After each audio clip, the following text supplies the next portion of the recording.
Hi അസ്സലാമു അലൈക്കും. ഇന്ന് നമ്മളൊരു ഉണക്കമീനും വെണ്ടക്ക കറിയാണ് ഉണ്ടാക്കുന്നത്.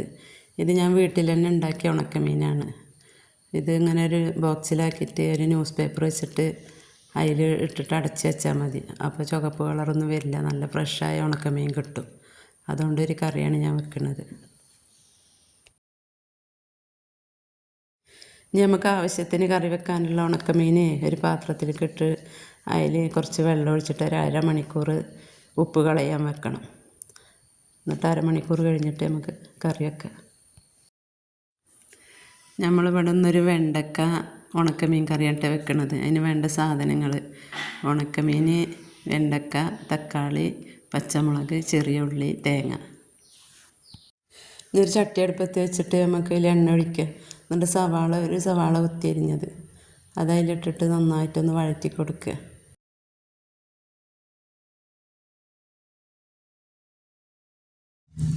നമ്മൾ വെണ്ടക്ക അരിഞ്ഞത് അതിലേക്ക് ഇട്ട് കൊടുക്കുക.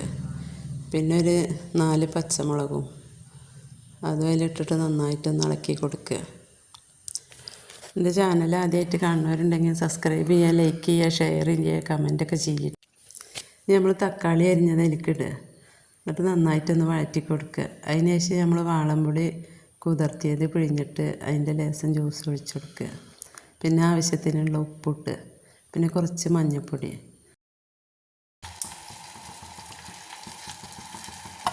കഴുകി വെച്ച ഉണക്കമീൻ അതിലേക്ക് ഇട്ട് കൊടുക്കുക. ഇനി നമ്മൾ മിക്സിയുടെ ജാറെടുത്തിട്ട് അതിൽ ഒരു 2 പിടി തേങ്ങ ഉണ്ട്, പിന്നെ ഒരു സ്പൂൺ മുളകും പൊടിയും കുറച്ച് മഞ്ഞൾപ്പൊടിയും 2 ചെറിയ ഉള്ളി അല്ലിയും പാടെ ഇട്ടിട്ട് മിക്സിയുടെ ജാറിൽ അരച്ചെടുത്ത് നമ്മളിതിലേക്ക് ഒഴിച്ചു കൊടുക്കുക. കറി ഒന്ന് നന്നായി തിളച്ച് വരും, അപ്പോൾ ഓഫാക്കണം. പിന്നെ അധികം തിളക്കാൻ നിൽക്കണ്ട കേട്ടോ. എന്നിട്ടൊരു ചട്ടി വെച്ചിട്ട് നമ്മൾ എണ്ണ ഒഴിച്ചിട്ട് കുറച്ച് ചെറിയ ഉള്ളി അരിഞ്ഞതും കുറച്ച് കറിവേപ്പില ഇട്ടിട്ട് നന്നായി ഒന്ന് മൂപ്പിച്ചെടുക്കുക. ഒരു നുള്ളു മുളകും പൊടി ഇടുക. എന്നിട്ട് നമ്മൾ കറിയിലേക്ക് ഒഴിച്ചെടുക്കുക. നല്ല സ്വാദിഷ്ടമായ ഉണക്കമീൻ കറി എല്ലാവരും ഇങ്ങനെ ഒന്ന് ട്രൈ ചെയ്ത് നോക്കിയിട്ടോ.